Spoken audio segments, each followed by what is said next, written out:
Illegal Bangladeshi immigrants acquiring Indian citizenship through fraudulent means. Are some in the assemblies helping infiltrators get verified as Indians? Well, former BJP MLA Siladitya has made a sensational allegation that Bangladeshi nationals are maintaining dual citizenship of Bangladesh and India. He highlighted the case of a certain Safur Rahman Talukdar from Hojai, who allegedly has his name in both Indian and Bangladeshi voters list. They've claimed to have official documents from Bangladesh to prove Talukdar's dual citizenship.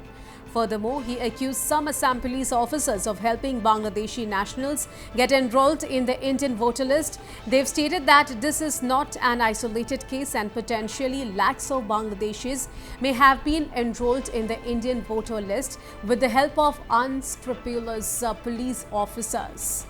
Well, the former BJP MLA plans to write to the Assam Chief Minister, DGP and the Ministry of External Affairs demanding a thorough inquiry into the matter, citing national security measures. You have raised a very serious allegation that a Bangladeshi national is finding a space in the voter list of India and he is also having his name in Bangladesh voter list. Can you please explain? Exactly. It was about 2 years back in the year 2022, 8th of January, I had organized a press meet in Hojai, wherein I had mentioned that one, Mr. Saifur Rahman Talukdar is a Bangladeshi national and his name is appearing in the voter list of India as well.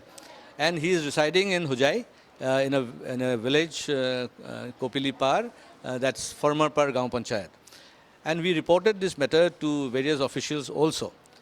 What had happened is that one gentleman, his name is, I forgot his name, anyway, he had filed, his name is Abdul Qayyum.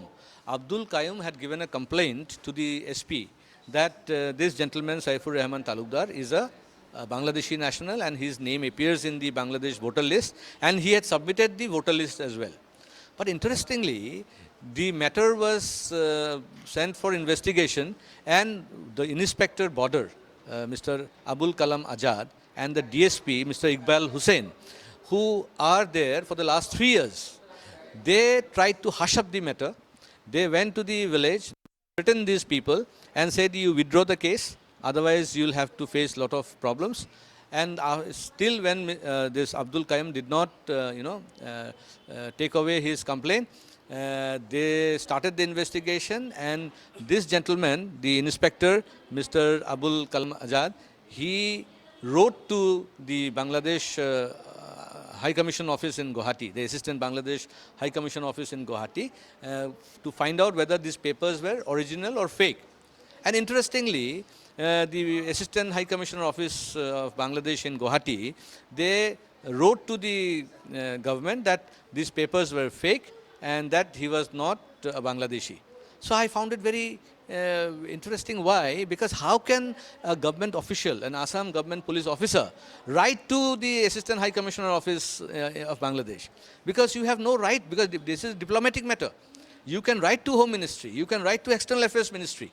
We have our own foreign office in Bangladesh. Our External Affairs Ministry will write to the High Commissioner Office in Bangladesh, the Indian High Commission Office in Bangladesh, and then they will find out whether this is true or false. But it means that the Assistant High Commissioner Office in Guwahati, they are protecting the Bangladeshi Muslims here.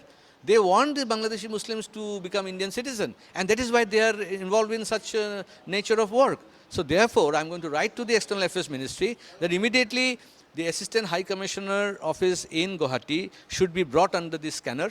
They should be called, they should be asked why they have done it, because as we know that diplomats have immune system, you cannot call them in the court, you cannot call them in the police station. But the External Affairs Ministry can always call them and ask, are you the authority to decide who is Indian and who is not Indian? So therefore, it is a big, I would say, it is a question of sovereignty of the country, and the police officer involved, the